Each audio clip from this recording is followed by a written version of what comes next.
At the end of the day, it doesn't work. It doesn't make sense. Why? Because you're just buying bots. You're buying robots who are actually watching these views. Human beings aren't watching it. So in the long term, who are you deceiving? Yourself.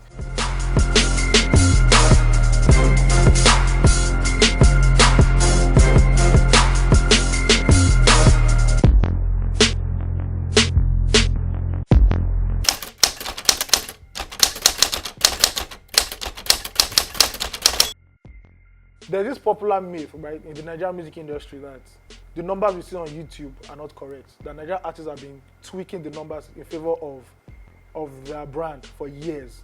Now, a few things happened on social media recently. Let's just say it as it is, bro. What's that? Some Nigerian artists are buying YouTube views. These guys are buying YouTube views, are skewing the numbers, and making the general public believe that they actually are watching these videos. Yeah. You don't want to mention names, right? Yeah. But I'm a wicked man. no, okay, feel free. Give us some examples because people are saying it's a lie, that they're not buying. So give us a few examples of Nigerian artists who have bought views on YouTube. I mean, Joey wrote an article on Tillerman buying views. Yeah. Recently.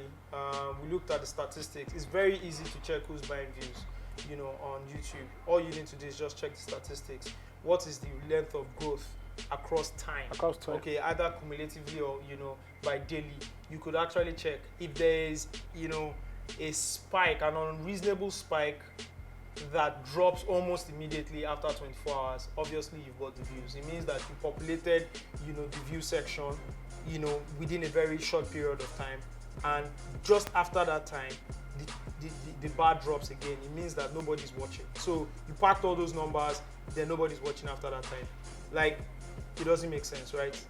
No matter how you look at it, from a digital perspective, if people are watching the views, even if there's a rush, people should still go back to watch the video, or you should have new people watching the video because it was shared a number of times, comments were made, right? But you just have a rush of viewers within, say, 3 hours, right? And after 3 hours, goes back to almost zero. Nobody's watching your video. But the funny thing is, you're saying they're buying views, but when we check the videos, we see comments on that, we see shares, we see likes. But what's the proportion of shares to the number of views? So if you have a video that within a day or 2 days after it was released has 650 something thousand, right, views, but has only 30 comments or 57 shares, the ratio isn't right? So that's a problem. And why is this problem happening? We are in the era of the internet, we're in the era, we've passed that, we're in the era where digital credibility for an artist really tells a lot.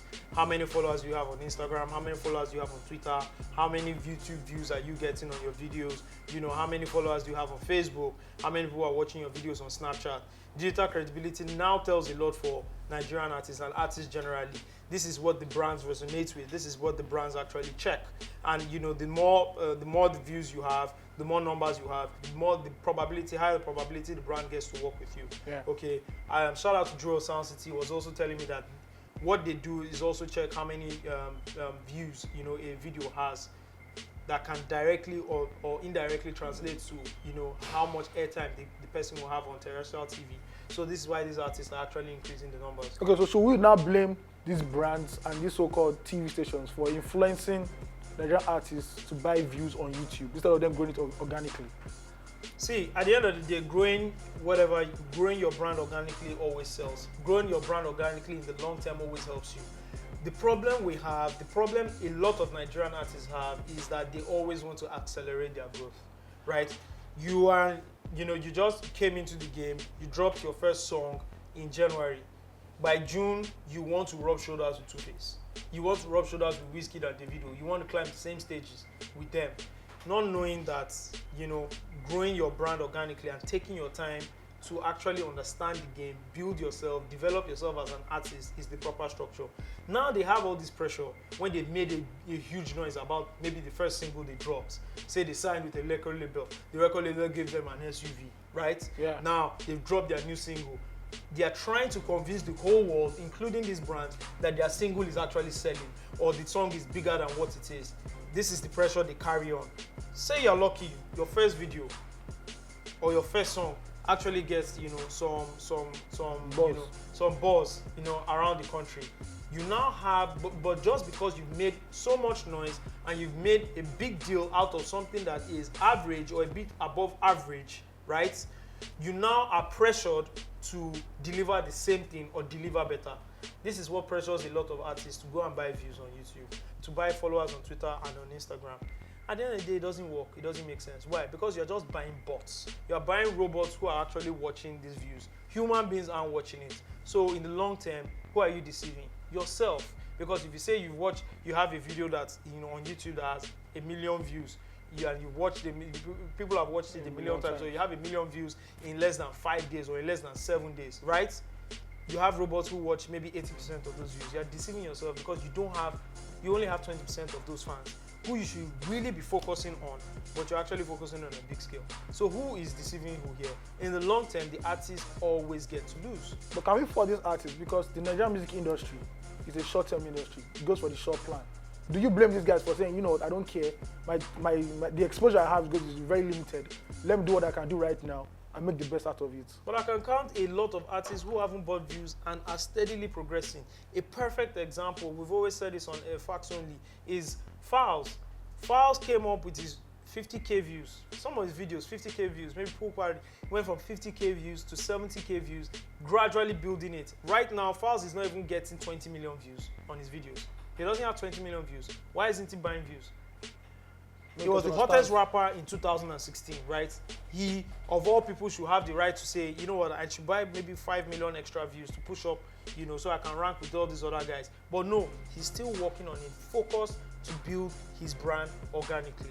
Simple. How easy is it to buy views? Very easy, very easy. Just Google buy YouTube views. There are million sites that sell it. $20, you can buy maybe 100,000 or 200,000 views. It's pretty cheap. That's why people do it. It's not expensive. Okay.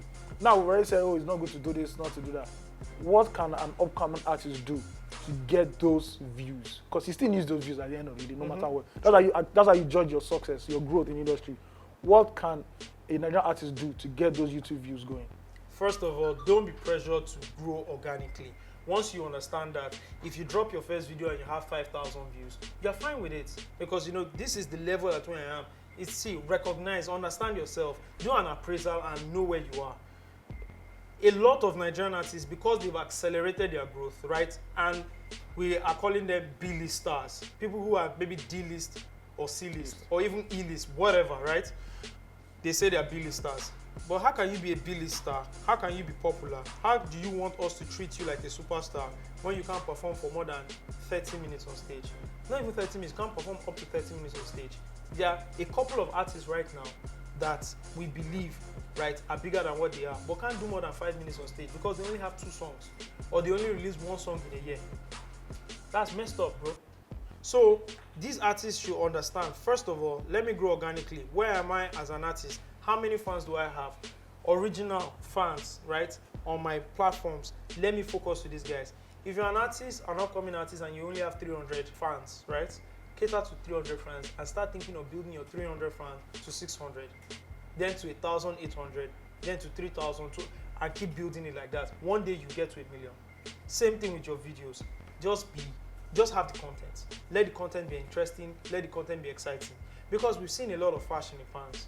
Right, you come, you bamboozle us with a lot of stuff, then you are vanished into thin air.